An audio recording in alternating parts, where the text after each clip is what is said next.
I wanted nothing more in the world when I was about 15 than to get a record deal and to actually go in the studio and someone would record my song and put it on a little record. And I mean, I wanted nothing more than that.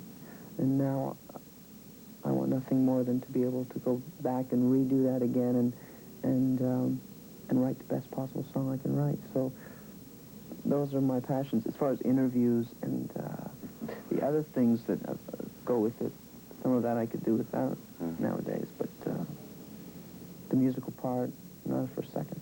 Yeah. Where are you most comfortable? On stage, in the studio, in front of a camera? I love both, actually, studio and the stage. The stage is the most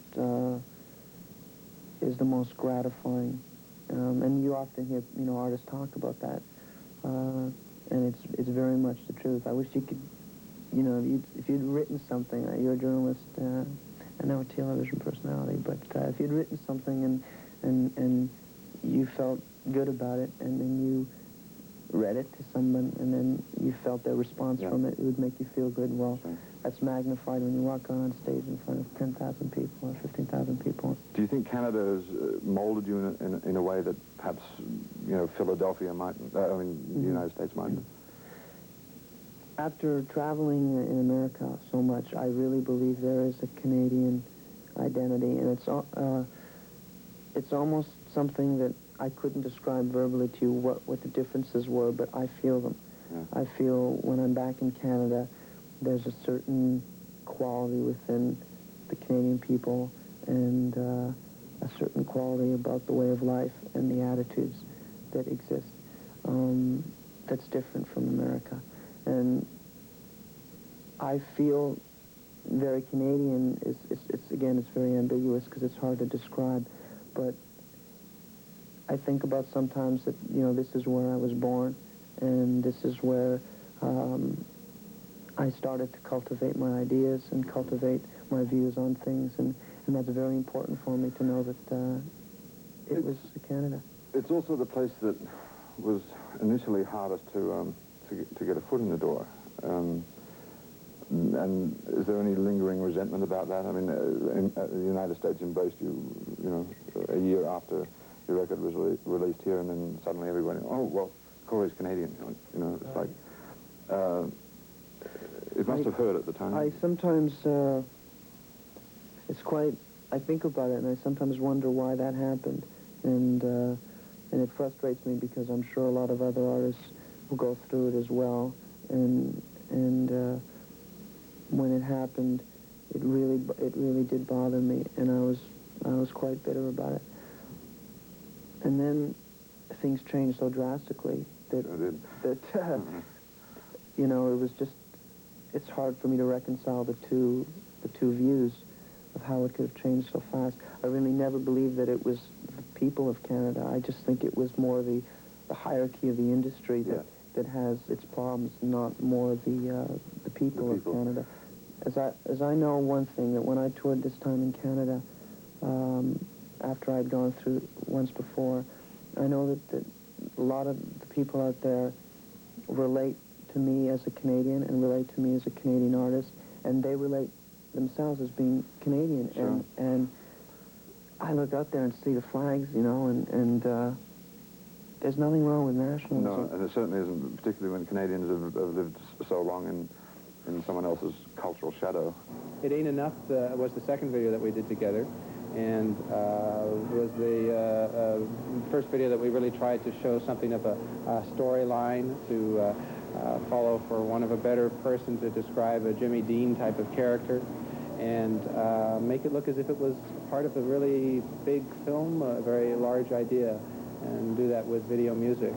And I think that was really a nice extension for Corey as showing off his acting potential, and it was a beautiful love ballad, which he does so well.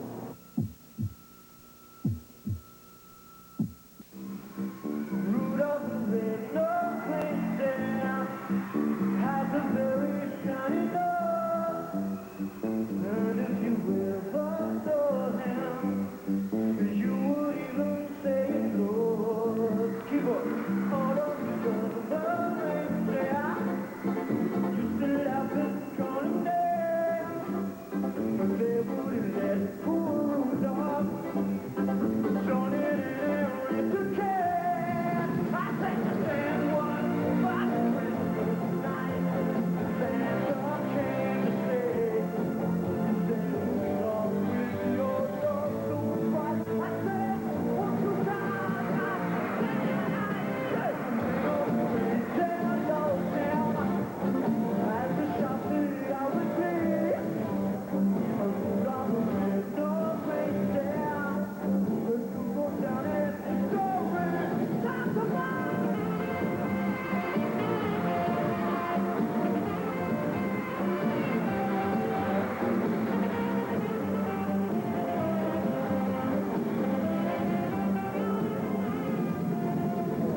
of people prejudge what I do. I think that there's a growing number, I think, right now of people that will listen and take the time to read the lyrics or take the time to understand what I'm saying, apart from the photo on the album cover. I also think that as far as an older audience, I've been really pleased to see that on this last tour in Canada, there's quite a substantial difference of age variance and guys coming to the shows, which is important for me because I think that it'd be something that would really bother me if I thought that in the long run that people would think that I wrote my songs for girls. Yeah. You know, I think that would be an injustice and an untruth. I certainly don't write my songs specifically for guys. I write them for people. And I think that little by little the music will chip away at any prejudices. But, the fans that I've developed and the relationship that's developed are not fickle ones in terms of me. I really believe that they care about what I do musically and they enjoy it. And my whole thing is to continue to meet the expectations now and to continue to push myself artistically to write the best possible songs I can. What I like most about Corey Hart is his sincerity and his originality. And it's hard to pick a favorite song, but I'll go for Never Surrender. What I like is his voice, because I heard him once singing alone a cappella without any band on, and I really was impressed by his voice. And I think his best song is Never Surrender. I like his sensitivity, the lyrics, and Never Surrender, the song. I like Corey Hart because I like He Must Never Surrender, and I think he's an alright guy. Like his music, first of all. Like the line. One know his favorite song, or Never Surrender. You must like his hair. Yeah. Like his clothes too. I like Corey Hart because my girlfriend cuts his hair. Okay, so he plays good music. I like Never Surrender. I think he's a romantic at heart. Well, I like him. I think I like his hairdo. And which one? Never Surrender. Never Surrender. We like. That sounds good to me. Why do you like him? Corey, because he's a Montreal boy, he's gone places, and he's put Montreal on the entertainment map. He's a great singer. My favorite song is Never Surrender. Corey. If I could describe Corey in one way, it's a nickname that I've teased him with for probably about 4 years or however long we've been working together, and that was Superstar, right from the start. I called him Superstar, and it certainly has become one. Corey Hart wanted to be an entertainer. Said to himself, there is no reason why I can't stand on the stage of the Montreal Forum, or Madison Square Garden, or Wembley Stadium, and entertain 10, 20, 50,000 people and give them a full evening's entertainment. There's no reason why I can't do it, and I want to do it, and here we go. A, B, C, D. And in 2 short years, the man has done it. And having to deal with Corey on a day-to-day basis from the standpoint of the record company, I grew very fond of his ideals in life, his desires, what he saw were the important issues from an artist's standpoint, and grew to appreciate them and felt that I wanted this opportunity to contribute in what I could towards his career. He's really unique. I've worked with a few artists, and he's truly one of a kind in the sense that he's very understanding. He knows the business. He knows how to deal with people, and he's very, very much into his art. Corey's very in control of himself. He knows what he wants. He knows what he wants to see every day. And he's very concerned about how he presents himself to the crowd, and consequently that's why a lot of time is spent just on sound checks and how he perceives the way the videos are presented and everything else. He's young and very in control, and he knows what he wants to do. Corey has written all the songs that have been on the album so far, and it is really his decision.